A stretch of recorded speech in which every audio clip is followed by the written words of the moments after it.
guys. Welcome back to my Steps to Sobriety, my show on YouTube channel and as a podcast with me, your host, Stefan Neff.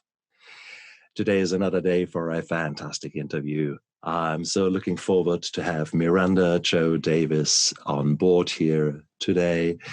Miranda is a woman who has a lot of experience with alcohol, but not like many other guests on the receiving end of the drinking end, but rather as a person who has lived with loved ones who are and were drinking at the time.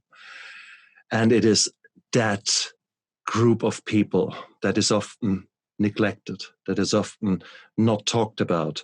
And these are the true heroes and heroines in my eyes, because it is such a hard thing to live with someone like me many years ago. I mean, I must have been not a very nice man to live with. And I think it's time for me, as part of making amends, is to listen to stories such as yours, Miranda, and also share your insights and the solutions that you found for your own life and that you can now give to others. So Miranda, thank you so much. I'm really humbled and blessed that you're here on my show. Thank you so much for having me, Stefan. It's an honor to be able to speak about such a difficult topic like alcoholism and addiction. But, you know, my story has a purpose, and I know that if it reaches just one of your listeners today, then that would be a wonderful way to equip someone to deal with such a devastating disease. It's so true. And I mean, I've mentioned the statistics in other interviews, but it's 1 in 3. 1 in 3 people have got a chemical addiction. And if you then think that each of these people has got at least one significant other, well, addiction touches at least half of the population. But it's a hidden disease. We try to hide it. There's a shame, a stigma, all that. And it's as much perpetrated by the loved ones, the wives, the husbands who don't want to let the neighbors and the whole everyone else know that the husband, the wife of them is constantly drunk or hungover or is living with they are living with the consequences of the addiction. So therefore it is so important, guys. You are not alone out there. There's probably a damn good reason that you have switched on this particular YouTube video when it comes to the loved ones of alcohol. It gives me an idea that probably you are affected in one way or the other. So this is for you guys out there to clearly tell you there are ways that you can look after yourself in the first instance and then help the people you love. Miranda, so again, thank you so much for coming on. Miranda, you for sure did not, well, normally I would say when you go back to your childhood, I'm sure you didn't want to wake up one day and say, great, I become a counselor or a health coach or something like that and get involved with looking after people that suffer from alcoholism. Having said that, your story starts in childhood, doesn't it? You know, it does. And, you know, I would not wish anyone to be born into the disease of alcoholism. It is a very chaotic, hard way to grow up as a child. And some of the effects of that, you know, I learned to be a little adult at a very young age. I learned how to take care of myself. I've tried to be perfect. I tried to present myself to the world. Like you talked about, the world on the outside, they saw this perfect little child. You came into my home and you saw that the world was crumbling.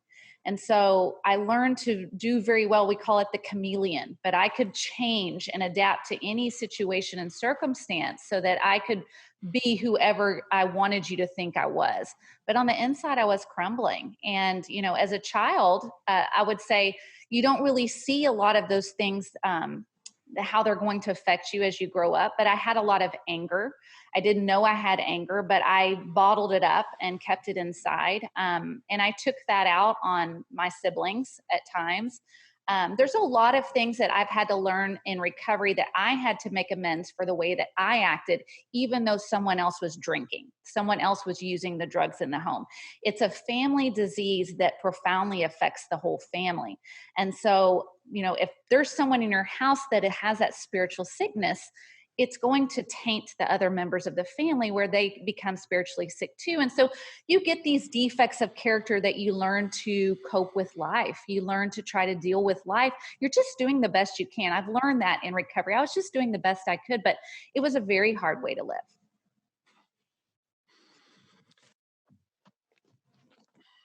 My book, My Steps to Sobriety, in there is a chapter called The Silent Generation.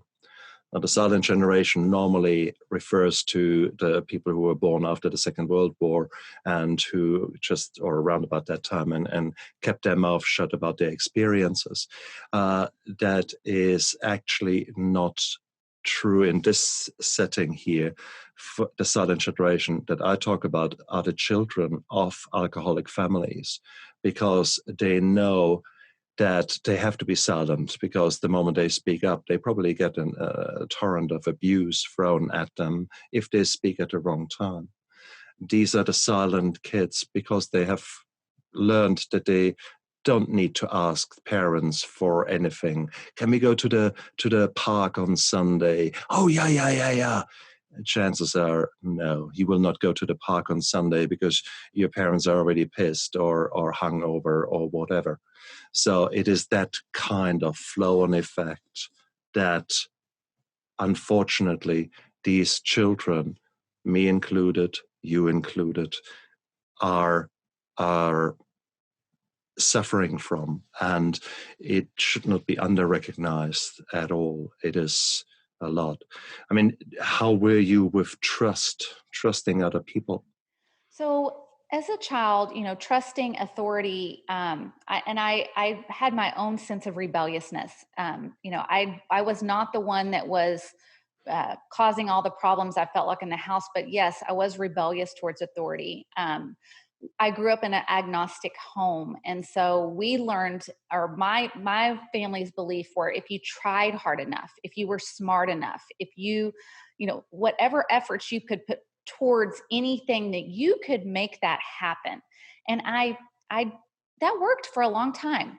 But when I married an alcoholic and put all my trust in an alcoholic, and I was let down time after time after time in my life, I realized that all my efforts were not working. And so that was the first time in my life when I felt like I really failed. You were a very self-reliant girl at a very early stage, and then you jumped to your marriage. Now, in between, there are a few things happening there that I would like to explore first before we jump into the marriage.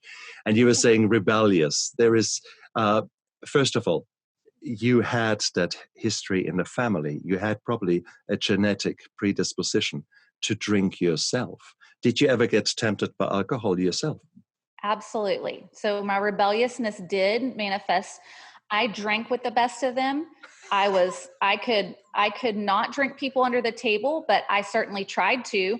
I tried to keep up. I found alcoholics were exciting people, because even though in my home that there would be a lot of drinking, my parents were a lot of fun. They had a lot of parties. They had a very, vibrant social life, even though most of the times I would know that it would end poorly some way, whether it was their hangovers or my parents fighting or, someone at the party fighting. It was I thought an attractive lifestyle. So that is what I pursued through those teenage years. I was looking for the people who were out to have a good time, and I was right there with them. And that's part and parcel of it, because you're searching for reward, you're searching for a good time, you're searching for the real you in that time of your life. And of course, alcohol plays part and parcel of that role. It's part of you growing up. At least that was the case for me and for many, many, many of my contemporaries. What changed? At which stage did the alcohol for you no longer play a role, or at which stage did you actually part with alcohol? As I continued to mature out of college, my college years, I was in a sorority, lots of drinking in the sorority, fraternity parties, all those things. And I don't regret any of that. I just want to say I don't. I will never wonder what it's like to party like a rock star. I've seen it, so that's something the recovery tells me not to regret my past because it helps me to shape who I am today. But when I got married at 24 years old, and my husband is a fun guy. He is a lot of fun. And as we were going through those years, my late 20s, I kind of started to realize there had to be more to life than just a party.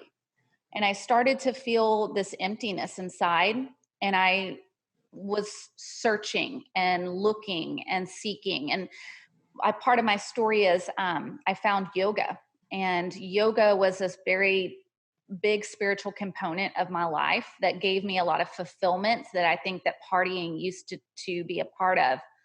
And then I also found on my own, I found a faith in a higher power. I found God on my own. That just happened at the same time. I found yoga and religion at the same time.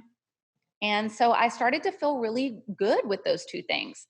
And so the more I would talk about these things with my spouse, the more it was like, you knew what you were getting, right? These are the conversations I'd have with my husband. You knew what you were getting with me. I like that you are a fun person. I like that you like to party right there with me. And so I'm not on board with all this stuff that you're wanting to do. And so that kind of started I kind of started to be the nag and the wet blanket. In his eyes, did you perceive yourself to be? When you're living with alcoholism, you don't know a lot of times what's true and what's not. Especially when you're finding out who you are and you're trying to connect to this spiritual life, and you love this person. I mean, that's the thing about living with a loved one who is sick with this disease. You love them and you want to believe and trust, but the disease is more powerful than they are and than you are. And so it lies. The disease lies. Love it, love it, love it. When you know that an alcoholic is lying, his lips move. And unfortunately, that is true. That is true. The amount of lies I have told my wife, oh my God. And I looked her in the eyes and said, no, of course I haven't drunken anything. She would smell my breath, but I smelled something. No, it's ginger beer. It's ginger beer, darling. It's all fine. No, I have not drunken a single drop. Unbelievable. I turned out to be quite a good liar, but of course that works for 2-3 glasses, and then you're so pissed that you're half falling over, and surprise, surprise, she will find out, or he will find out. That's the reality. We are liars, and it is what it is. That is the biggest part of our disease. It is just as much as a diabetic has got high blood sugars, we lie. And full stop. That is us. So you became the nagging wet blanket. I like it. How long were you married by then? We were probably married around 5 years. Cool. And it's hard because obviously you suddenly start changing, and that makes it hard.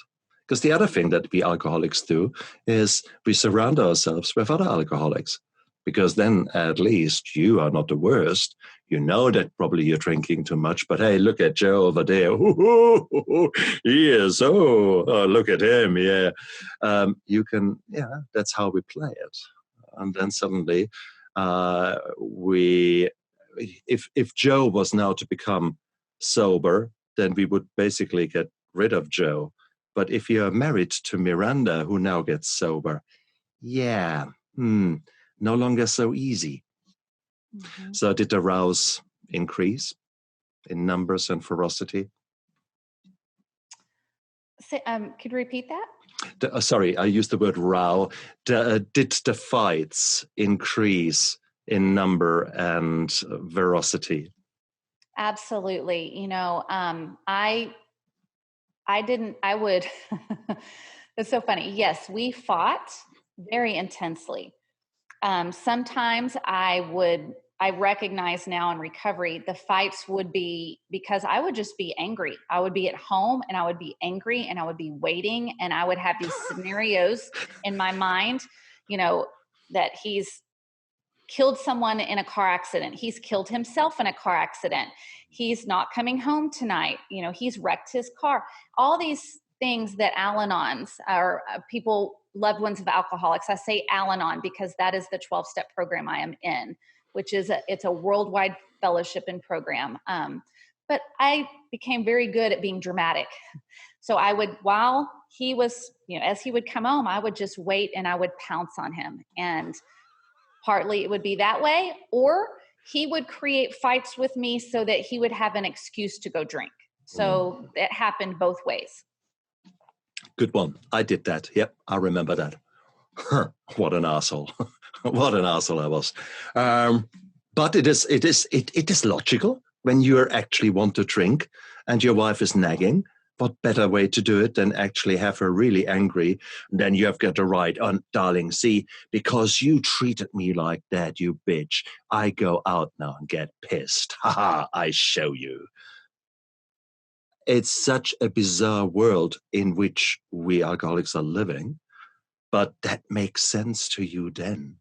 And now when I spell it out like that, I have to say, oh my God. But it is what it is. So yes.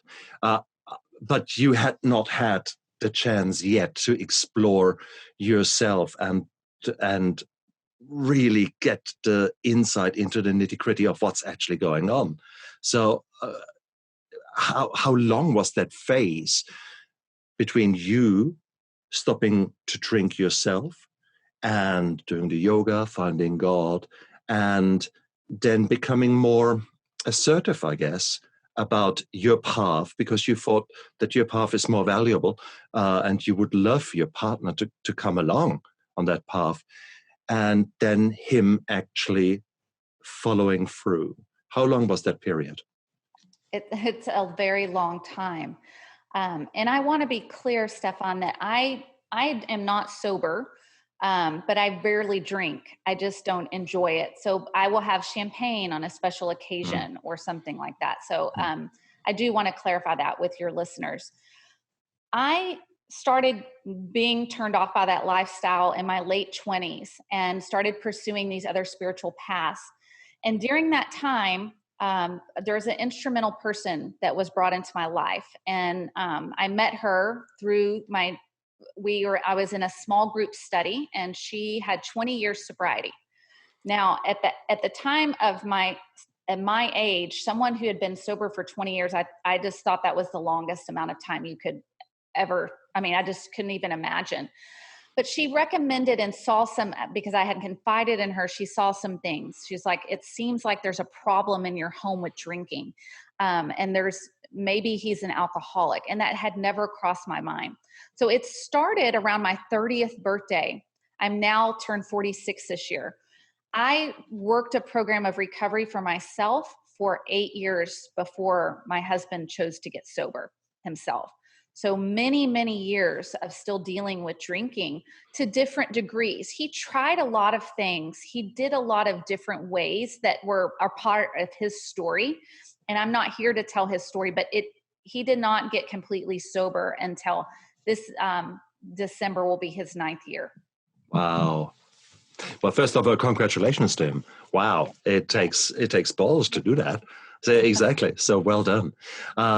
But 8 years, that's a long time. I'm just trying to figure out with regards to my wife. My wife had a similar journey to yours as far as her own demons are concerned when it comes to finding God and stopping drinking. And it must have been at least 3 or 4 years that I continued to drink whilst she was sober. So a very similar setup, very similar set of frustrations. Why did you not run away? Why did you not say enough is enough? Well, I had a spiritual awakening, as they talk about in step 12, having had a spiritual awakening. I didn't know that's what it was, but I fell down on my knees crying out to God that I cannot stand one more minute of this life. I can't take anymore. I can't do this anymore. I don't know why. And I heard God say quietly to my spirit, you don't have to, let me. And there's a term that I love, let go and let God. My alcoholic was clutching a bottle and I was clutching the alcoholic. I didn't understand that. I was obsessed with them. I was controlling, manipulative, mean-spirited, so many things that just them taking a drink brought out in my spirit. And I was so tired and so defeated and so done with it. I wanted to walk away. But because I had started to pursue a faith, I prayed and I asked God, show me. And I felt God would say is work on yourself. Quit looking at him and work on yourself and look at me. Look to me for direction. Don't look to him anymore. Focus on working on you. And so when I really took that to heart, my life really started to change. And so did my thoughts towards the alcoholic. That anger I had was replaced with compassion. And that's amazing. That's a miracle to me. Wow. I think always remember, if you're in an aeroplane and there's an emergency and the oxygen masks fall down, what are you supposed to do? Put it onto yourself first and then help others. Because if you don't look after yourself, you're no use to helping others, however much spiritually or in physical body you would like to do. If you burn yourself out and if you're consumed by negative emotions, then you're no good. You don't have the distance to actually see objectively what is really going on, because you're still living subjectively in your anger, in your case, in the frustration, in your own world of demons, in your own very personal hell. And it is such an important thing. Wow. I'm really, really, really pleased for you that you had this experience with Jesus Christ and God. I have not had the opportunity yet. Who knows what comes in the future? I certainly am open, but I personally am still agnostic. I call myself humanist. I believe in good and bad. After all, that's why I'm sitting here and trying to make this world a bit of a better place with my work. But it is wonderful. I'm really, really pleased for you that you found God. You found God first, then you found AlAnon, isn't it? From a sequence. That's exactly right. Yes. Yeah. But AlAnon, the AlAnon group that you followed or you became part of, was that a religious group? It is not. So it's the God of your understanding. And that's what's beautiful about 12-step is that, it's for people. In our preamble, we say it's for people of any religious faith or of none. All you have to do to work the program is, to be honest, open-minded, and willing. If you can be those three things, then your life will surely change. So true. The reason I was asking this question is it's more an insider question, I guess, because there are some groups out there, literal groups, you go to a suburb of a town and meet a certain set of people, and they happen to be incredibly religious and quite fanatically so. So, and that is sometimes a problem if then people from either a different domination or a different or of no strong believes in any deity, if they then come in there and they feel that God is being rammed down their throat. I have personally never experienced that. Most of the meetings that I went to, and certainly the people I talked to, they used the 12 steps rather as a sensible, logical approach towards sobriety and towards life, where, as you say, God can be a group of orderly drunks. God can be a group of druggies. It's the group, it's something outside of yourself that has the power, or is given the power. If you like to believe in God, it's still the group that harnesses the power and gives it to you and shows you ways of a different future, ways forward that move away from alcohol. Yes, you are very likely to relapse at some stage. Yes, you will have problems. Yes, that's life. But it's still, the 12 steps are such a beautiful, beautiful system that can help you. So it's lovely to hear you emphasizing the it's not secular. It's open, I would describe it, to 12 steps. It's open to everyone. Yes, absolutely. There is, part of my story is now that I counsel women, and I do that. I'm a biblical counselor, so that's part of what I do in ministry. There is a gospel-centered recovery by Matt Chandler that is very powerful too, and I walk women through that as well, who just want to focus on the Christ component. But I do see both programs working very well. Indeed. And they are not exclusive. They are not exclusive. There is a spiritual component, and if that gives you the strength and the hope and the light to then do the more difficult parts of the AA, because it's at one stage, regardless what program you have or combination of programs, you need to do the hard work. You need to peel away the layers of yourself. You need to figure out where the trauma is coming from. When you're angry with someone, why are you angry? What is really happening? Are you really angry with him? Or are you angry with your father at a very early stage because you felt neglected, etc.? And now you sort of transfer the feelings from your past onto this person now. Is what is happening? I could be talking bullshit right now for your life, but there's always more to a story, and that's the hard stuff that you need to do. So there's only so much praying you can do and working with God on a pure belief. If you don't look at your past and the roots for what is happening in you, I'm sorry, you will not get very far. And it's the same in any kind of other system. If you don't do the work, you will fail. End of the story. Would you agree there? Yes, I agree. Faith without works is dead. I absolutely believe that. I needed someone to show me an outline of how do you live with alcoholism? How do you live through that?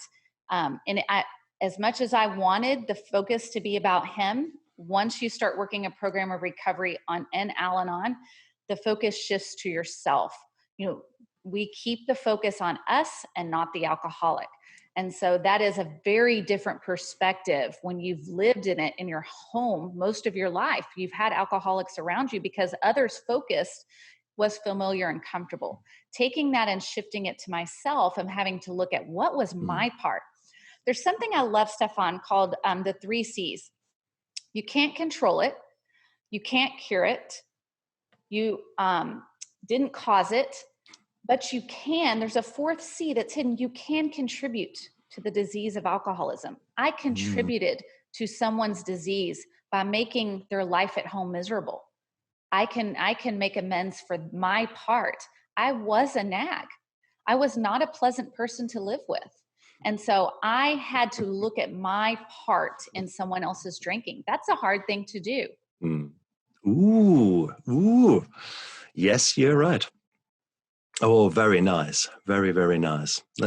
These were discussions that my wife and I had for a long time because, it takes 2 to tango.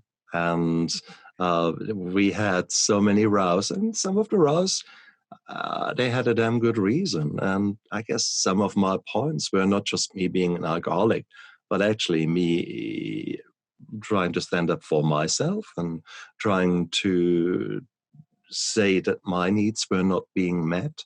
And with that, I don't mean literally, but actually my spiritual needs, my needs, the way I was treated, things like that. There's so much out there. So, and you already get the idea. There's so many nuances out there, guys. It is one discussion will not change the world, but one discussion might plant a seed that then starts growing. And the more discussions you do, suddenly you add water to that seed, and sooner or later things start changing, and it's beautiful. And by the time you've blinked, you've got suddenly not a seed, but you've got a tree that gives you shade and protection and beauty, and the birds are singing in it. And it sounds corny, but it is true. It is essentially what happens in our lives once we do the recovery work. And that's why Miranda is sitting there and why I'm sitting here, and why we want to share that passion. I love that. That's beautiful. It's I once had another alcoholic in recovery explain it to me this way. The family tree of alcoholism has a lot of dead branches because there's so many people who are affected by the disease. It could be people who drink or drug, or it can be the people who love them, because we get sick with them, as I talked about earlier. But my branch of the family tree is vibrant. It has the fruit, it has the birds, because I put in the spiritual work and the effort to make things different. I am not defined by that family tree of alcoholism. I've had the ability through 12 step, through God, through my higher power, to be able to make a tree that is a tree of life. And God willing, that will be passed on to my children. I am breaking the cycle of alcoholism with myself and my spouse so that we can have children learn to live in a home that is harmonious and peaceful. And we are parents they can trust. We are there for them. We have a home of recovery, and building that for my family is a beautiful, it's one of the best gifts I've received from recovery. And so true, because then you can break the cycle. Normally there is a strong component there because one generation learns from the other. And if we don't break that, they will just not only have the genetic predisposition, but they actually see that it's normal that you can't trust anyone, that it's normal that you be let down, that it's normal that you have to fend for yourself when you're 6 years old. So this is exactly what we are doing here. So I was wondering, damn, will my boys have the genes for alcoholism? And there are many genes out there. There's not just one that you could possibly slice out or so. No, it's a combination. It's basically genetic traits. And I'm pretty certain that they have got the traits for addiction. But I'm also bloody certain that certainly the last 7 years, my wife and I are living a life where we talk about our emotions, where we fight maybe, but then we make up and we show that to the boys. We show them that a man does apologize when he finds himself wrong, because we are wrong often. And that's not just a man, a woman the same way. And we model that you can have your own beliefs. My wife is very religious. She loves her church, is very involved with it. I'm sorry, I'm not. But we have stopped fighting or trying to somehow influence each other. No, it is, we both give each other the grace. And she goes to the church, I say hello to Jesus, and she comes back and says, yeah, Jesus says hello. And it is just lovely.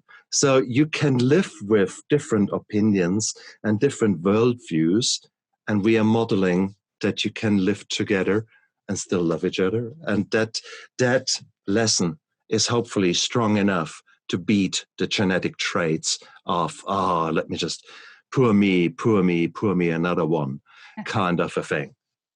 Oh, beautiful. So well done, Miranda. I mean, wow, what a journey. I mean, what a what a long journey. I mean, you're talking years and years of discovery, what is going on. So, and you're still working in it. Do you still get revelations every day? Do you still get insights every day? Absolutely. What I've learned is that I'm enough to work on myself. I can't possibly know what's best for another person, my spouse included. God's given me enough to work on. And so, yeah, I'm a one, the mission is me. And that's in a good way. Yeah. It's not in a selfish way. My mission is to take the best possible care of myself that I can while I'm here on this earth, and to bring the good news and to share the message of recovery, to bring hope to other people while I'm here on this earth. When I do that, I don't focus on him. I don't think about his habits or his behaviors, because the truth is I still live with a recovering alcoholic who still has quirks and behaviors and things that are maybe a little bit reminiscent of still, someone who maybe drinks or doesn't. It's just the character of the person. And so I can get back into that stuff really easy. Let me say something to him a different way. I'll say the same thing, a different way, in a different tone of voice. I have to look at those patterns and behaviors that I have, the need to want to be in control, my number one character defect. And so I'm always having to bring it back to the steps, back to God, back to looking at myself. I know that I will never be done with this work. And I guess that's such a beautiful insight too, because you could look at it positively. It's never boring. And, and I feel the same. It is, I've started at the start of this year, I started getting more involved with the YouTube and learning how to podcast. And now I've got this opportunity to talk to such beautiful people like yourself. And every interview makes me think. Every interview shakes me up a little bit. Every interview gives me a new point of view that I maybe had not considered before, or it gave me a repetition of a point of view that suddenly becomes a new meaning because I see things different in my life. So there is a constant growth there, and I cherish it for what it is. And it would be a sad day when I don't grow spiritually, creatively, as a man. And guys, if you listen to that, it is waiting for you. It's waiting for you. So it does not matter which system ultimately attracts you. If you are religious, if you have found God already, I'm really pleased for you. And then to work with a biblical counselor, wow, that would be so down your alleyway. So if people wanted to work with you, Miranda, how does that work? I mean, do you take on clients, or are you so flat out that you have to say, well, let me just check my calendar for 2022?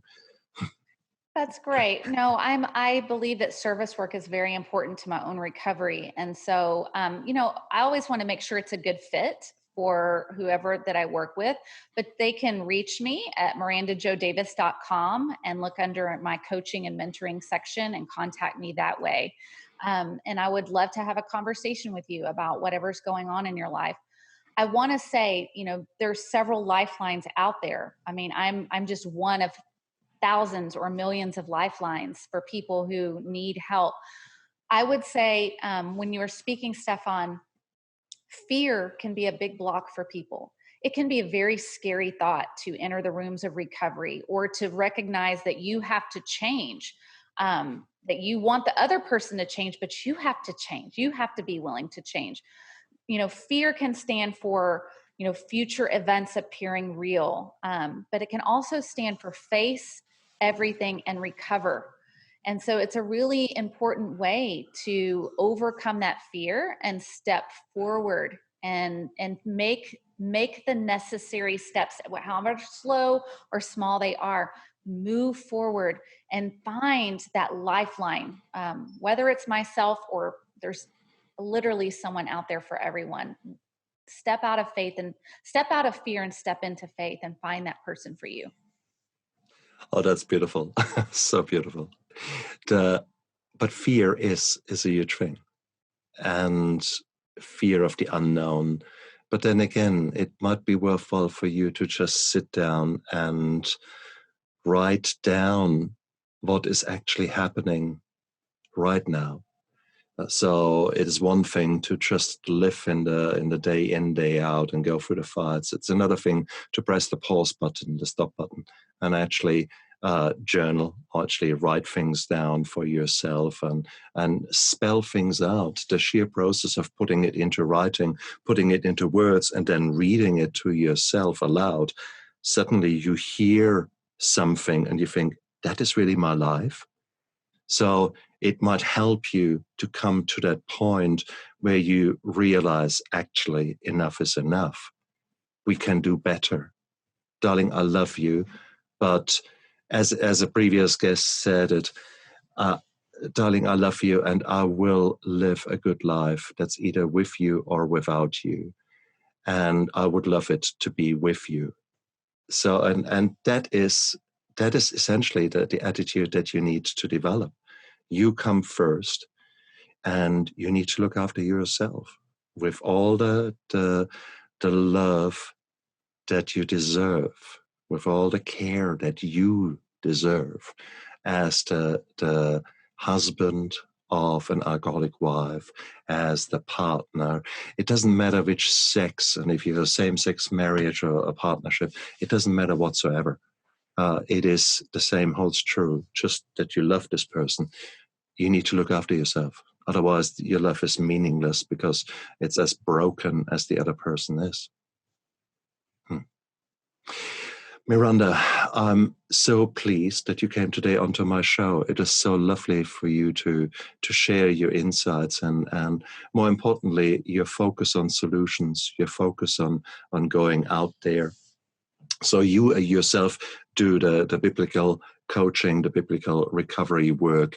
You've talked about AlAnon. Is AlAnon at the moment going Zoom? Are they available out there to tap in? And if someone who has never heard about AlAnon and would like to actually just listen to something of that, how do they go about that? Can you guide us this way? Yes, absolutely. So alanon.org will point you through a general or worldwide service organization. Then you can find and get connected to someone. There's still people answering phones if you found a phone number, and they will connect you to a group that's in your area. And everything is done by Zoom right now. There's conferences being done by Zoom. There's speaker meetings being done by Zoom. You can go into a Zoom room completely anonymous if you'd like to. You do not have to share your screen. You can just put your first name on there. It is still a way for people to receive help during the pandemic and everything that's going on. I can tell you that I am going to more meetings now than ever, because what people don't understand is that these 12-step programs will help you in all areas of your life. And so, not just alcoholism, it's a design for living that can help you, overcome right now the effects of living with COVID-19. I am using that in my daily life every day. So there's so many reasons to go. Just reach out. 12 Steps to Recovery, My Steps to Recovery. Half of the book is about alcohol. The other half of the book is about life and dealing with the challenges in life. So this is so true what you have just said. 12 Steps is a systematic approach to problems, to deal with problems. And whilst it was initially created with a religious flair towards alcohol, step back. Remember, the same systematic approach has been used not for alcohol, but for drugs, for eating disorders, for emotional disorders, for loved ones who are not addicted but live with an addict. So you see already that the program seems to be working, even if you apply it to other situations. So who says it wouldn't work to now your particular situation? Let's say you're in America and you are restricted by COVID and you don't know where the money is coming from and what the future brings, all those kind of things. Look into it. What have you got to lose? I agree.